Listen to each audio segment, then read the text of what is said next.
Hello all জিওগ্রাফার্স মানে তোরা ভাবছিস কাদের বলছি? হ্যাঁ তোদেরই বলছি, যারা এবার মাধ্যমিক দিলি এবং 11-এ উঠে আর্টসের জিওগ্রাফি সাবজেক্টটা নিয়েছিস। জিওগ্রাফি সাবজেক্টে একটা আলাদা প্যাশন থাকে, একটা আলাদা রকমের স্কিল ডেভেলপ করতে হয়, কারণ সাবজেক্টটার মধ্যে অনেক কিছু প্র্যাকটিক্যাল থাকে, অনেক কিছু থিওরি জানতে হয়, অনেক কিছু আমাদের আছে এমন কিছু অ্যানিমেশন দিয়ে বুঝতে হয়। তো জিওগ্রাফি সাবজেক্ট এমন একটা সাবজেক্ট যেখানে পড়লে আমরা সায়েন্সের ফ্লেভার পাবো, যেখানে পড়লে আর্টসের ফ্লেভার পাবো, এবং সমস্ত কিছু আমাদের সারাউন্ডিং যা যা আছে সব কিছু ফ্লেভার একটা সাবজেক্টের মধ্যে পেতে গেলে সেটা হচ্ছে জিওগ্রাফি সাবজেক্ট। তাই 11-এ যারা যারা জিওগ্রাফি নিয়ে ভর্তি হয়েছে স্কুলে, তাদের জন্য অসংখ্য অসংখ্য শুভেচ্ছা আমার পক্ষ থেকে। কিন্তু একটা কথা তোদেরকে জানাই, জিওগ্রাফি সাবজেক্টটা কিন্তু তোরা মাধ্যমিক অবধি যেভাবে পড়াশোনা করেছিস সেইভাবে জিওগ্রাফি সাবজেক্টটা কিন্তু পড়তে যাস না, তাহলে কিন্তু 11-12-এ আর মাধ্যমিকের মধ্যে কোনো পার্থক্য থাকবে না। 11-12-এ জিওগ্রাফি সাবজেক্টটাকে আলাদা করে পড়তে গেলে তোকে কিছু কিছু জিনিস একটুভাবে বুঝতে হবে, কিছু কিছু জিনিস অ্যাপ্লাই করতে হবে, কিছু কিছু জিনিস ম্যাপ দিয়ে পড়তে হবে, আর হ্যাঁ, আলাদা যেটা রয়েছে সেটা হচ্ছে প্র্যাকটিক্যালটাকে তো তোদের খুব ভালো করে শিখতে হবে।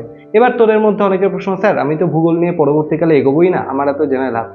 কিন্তু লাভ আছে।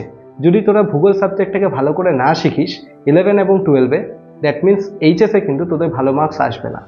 ভালো মার্কস পেতে গেলে ভালো গাইডেন্স, ভালো ডিরেকশন, ভালো মেটেরিয়াল এবং ভালো স্ট্র্যাটেজি থাকা দরকার, তবেই তারা এই সাবজেক্টটায় ভালো ফল করতে পারবি। আর মনে রাখিস, জিওগ্রাফি এমন একটা সাবজেক্ট তোদের জন্য রামবান, কারণ এই সাবজেক্টটা কিন্তু প্রচুর করি ঠিকঠাক মতো পারফরমেন্স করতে পারলে তোদের প্রচুর নাম্বার উঠবে।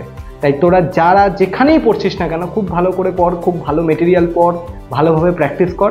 আর হ্যাঁ, লাস্টে বলবো, যদি কারোর মনে হয় যে আমার ডিরেকশন বা আমার স্ট্র্যাটেজি বা আমার সাহায্য তোদের প্রয়োজন, তাহলে স্ক্রিনে দেওয়া একটা নাম্বার তোরা দেখতে পাচ্ছিস, যেখানে আমি অফলাইন 11-এর ব্যাচ স্টার্ট করতে চলেছি খুব শীঘ্রই। তো তোরা যারা যারা ক্লাস 11-এর জিওগ্রাফি সাবজেক্টটা আমার কাছে পড়তে চাস, বোথ থিওরি এবং প্র্যাকটিক্যাল, আর দেরি করিস না, নিচের নাম্বারে কন্ট্যাক্ট কর, তোদের সমস্তটা জানিয়ে দেওয়া হবে এবং তাড়াতাড়ি করে নিজের নাম লিখিয়ে ক্লাসের মধ্যে জুড়ে যায়।